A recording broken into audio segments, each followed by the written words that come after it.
Hi, I'm Ben from That's It, and we're here today with Richard Greer from Team CP, and our topic at the moment is running shoes. So there's a huge selection of running shoes out there, can be a little bit bewildering and a bit overwhelming, Rich. So talk us through what different options we have for different scenarios. Yeah, I just have gone and grabbed like my shoes that I had in the cupboard that I'm using at the moment, and I've got a few different sorts.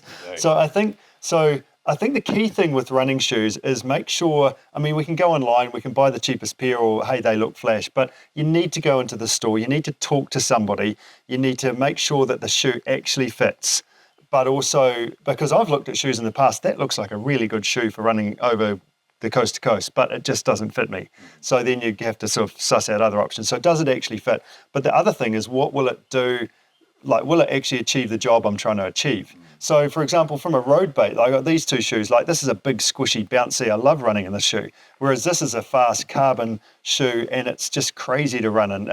But you definitely it's really only for racing and just specific things. So carbon super shoes, are they only for elite athletes, Rich, or are they for anyone who wants to enjoy their run? Well, I think there's a pace that you have to be running to be able to, and the way you're running to be able to use them properly. Right. And there's not just carbon these days, there's different plates in shoes as well. So again, that's an expert's job to sort of suss out what level you are and what you're actually trying to achieve, and also what terrain you're running over as well. Right. For that. Yeah. So for me, that's a 5K.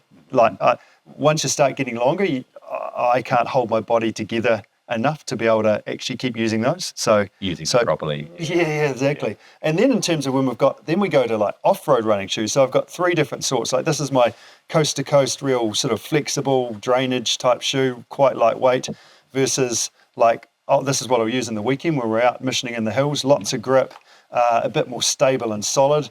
And then you've actually got like a carbon plated trail shoe, which is again a pretty fun shoe to run in, but it's not for every body and not for every event either. So I wouldn't run over this in the coast to coast because it's not flexible enough. Mm-hmm. So yeah, head to the shop, get some good advice, make sure you've got the right shoe for your job that you're going to do. And it might be that you have a few different shoes because you've got a few different jobs you're going to do.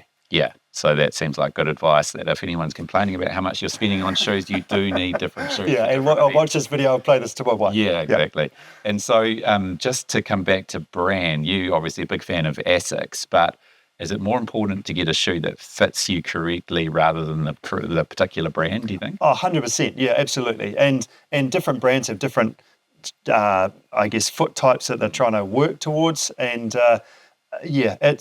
and each brand has different shoes and sort of what they're trying to do out of that. So yeah, there's probably 2 or 3 different brands that might do this right job for you. But again, that's an expert in a shop that they can, and then you can go and try them on and suss out how they actually feel. Yeah.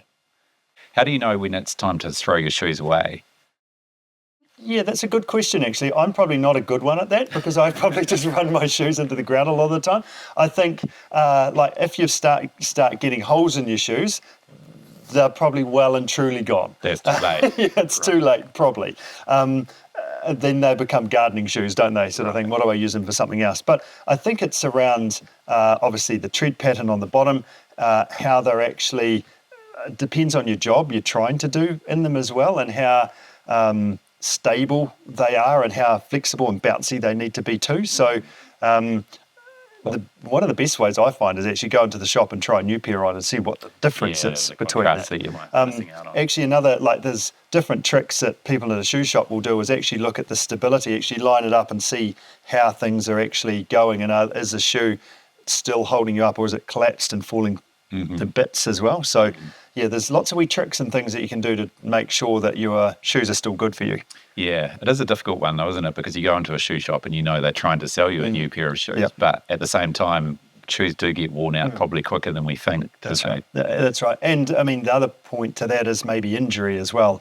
If you start getting problems, well, maybe the shoes is part of the picture that you need to look at to try and rectify that problem that you may be having. And I've heard some people say that it's good to have several pairs of shoes that you're rotating through so you don't just use one pair up right to the end and then get a new pair. Would you advise that as well? Yeah, I think that's really good. And also don't wear your running shoes all day long because they will get squashed. Right. So use them for running and then get your day-to-day shoes that you're wearing around as well. I think that's another good piece of advice in terms of how you're using your shoes. Yeah, Yep, good advice.